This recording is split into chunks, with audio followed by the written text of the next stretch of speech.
Great, here's the full SEO-friendly version of your video content for. Emotional distance isn't an act of cruelty. It's the quiet decision to stop confusing proximity with connection. It's what happens when you finally realize that being available all the time doesn't make you loyal. It makes you drained. You stop over-explaining. You stop chasing closure. You stop shrinking yourself just to keep the peace. And no, you're not being cold. You're being clear. Clear about what you will tolerate. Clear about what you no longer have the energy to entertain. Clear about the version of yourself you refuse to abandon, just to keep someone else comfortable. Because clarity doesn't yell, it doesn't argue, it doesn't beg to be understood. It simply pulls away quietly, gracefully, and without revenge. Clarity is knowing who you are without needing their agreement. It's choosing your sanity over their inconsistency. It's watching your emotions, your nervous system, your inner voice all start to breathe again the moment you stop trying to prove something to someone who isn't listening.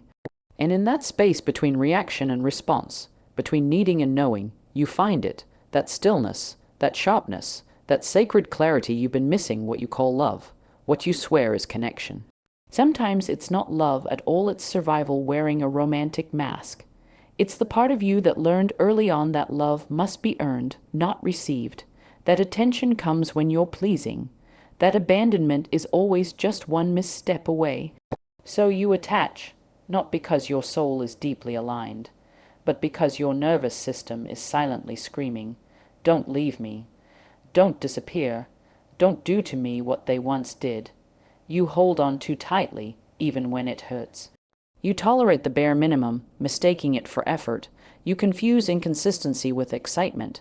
You chase their affection like oxygen, as if without it, you wouldn't know who you are. But this isn't love. This is the echo of unmet needs. This is the residue of childhood wounds that were never validated. This is your younger self still begging for safety in all the wrong places. And the reason it feels so intense. Because trauma bonds feel like chemistry when you don't know the difference. They feel addictive, consuming, impossible to let go of. Because somewhere deep inside, a broken part of you is still hoping this time it will be different. This time they'll stay. This time you'll finally be enough to make them choose you fully. But attachment rooted in fear doesn't create love. It creates dependency. And dependency disguised as connection keeps you locked in patterns you call fate, but are really just. Detachment doesn't begin when they stop texting. It doesn't begin when they disappoint you for the 100th time. It doesn't begin when you walk away. It begins the moment you stop asking them to confirm your worth. Because as long as your value is tied to how someone treats you, you'll be held hostage by their moods, their attention, their inconsistency. You'll ride emotional waves you didn't create, drowning in storms that were never yours to weather. Self-validation is the quiet, unshakable voice that says, "I am enough," even when they're distant. "I am whole," even when they don't choose me. "I still matter," even when they forget how to love me right. It's when you stop performing for approval. When you stop bending your boundaries just to keep a seat at someone else's table.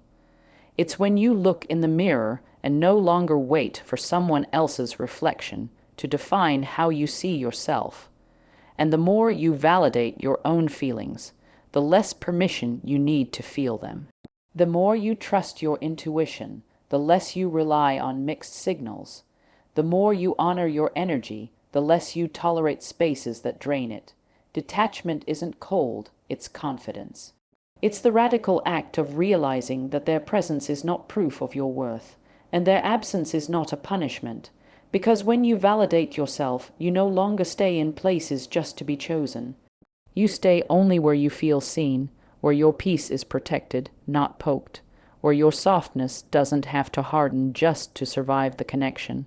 And that's when detachment stops feeling like loss and starts feeling like, they said they care, they said they're trying, they said all the right things, but something in you still didn't feel safe. That's because energy never lies. And when you start listening beyond the words, you begin to hear the truth. Their body hesitates when they speak of commitment. Their presence feels absent even when they're physically close. Their compliments land empty because their energy is off detached, defensive, distracted. You don't need another conversation.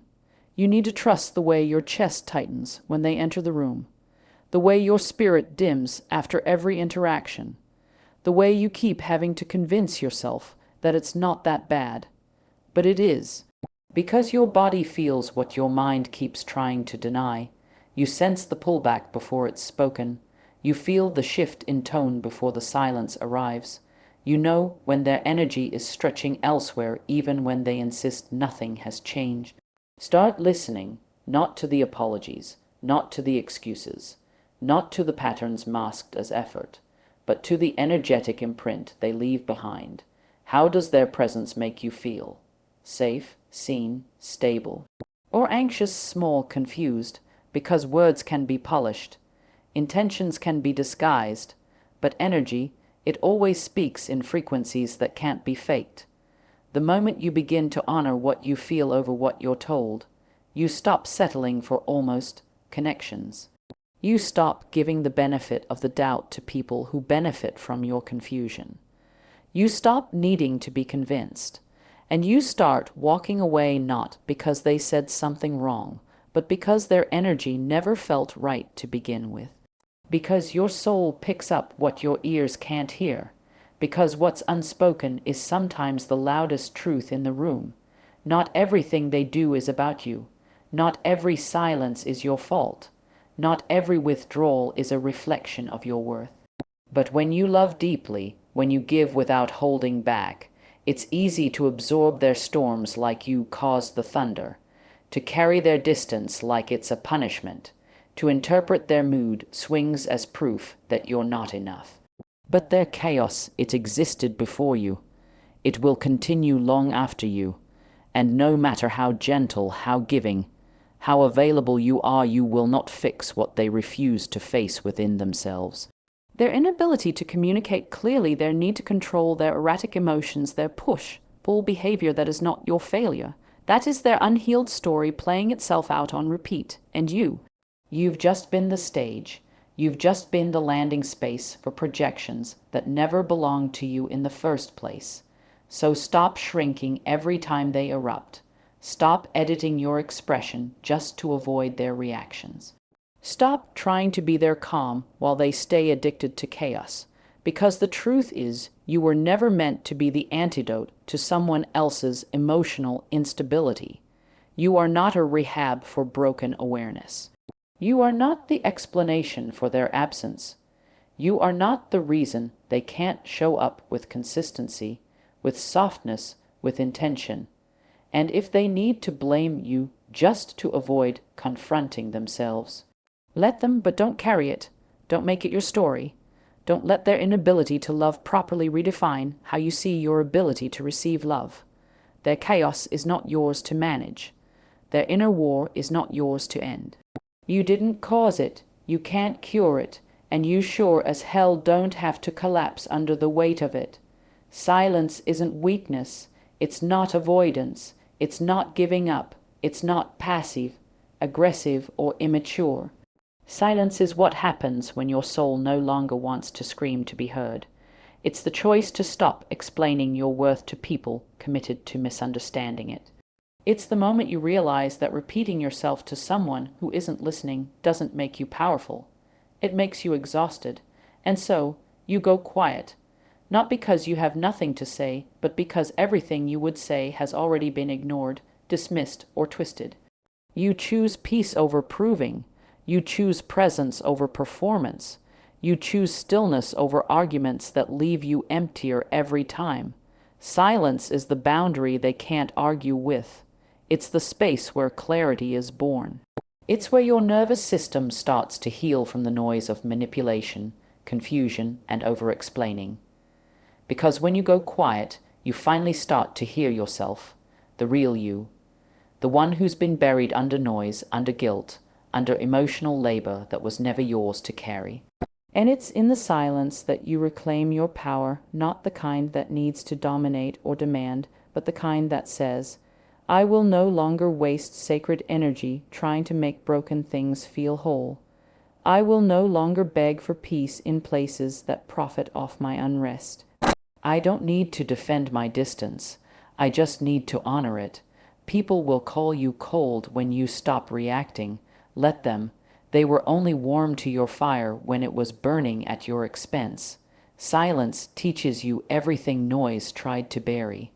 It teaches you who still comes close when you're no longer filling the gaps. It teaches you who respects your peace enough to not violate it with entitlement. Because silence isn't empty, it's full of answers. It's full of wisdom. It's full of boundaries no one can see, but everyone can feel. And when you learn to use silence as your strategy, not your surrender, you begin to recognize that peace isn't just a state of mind, it's a decision. One that starts the moment you stop letting chaos have access to your voice.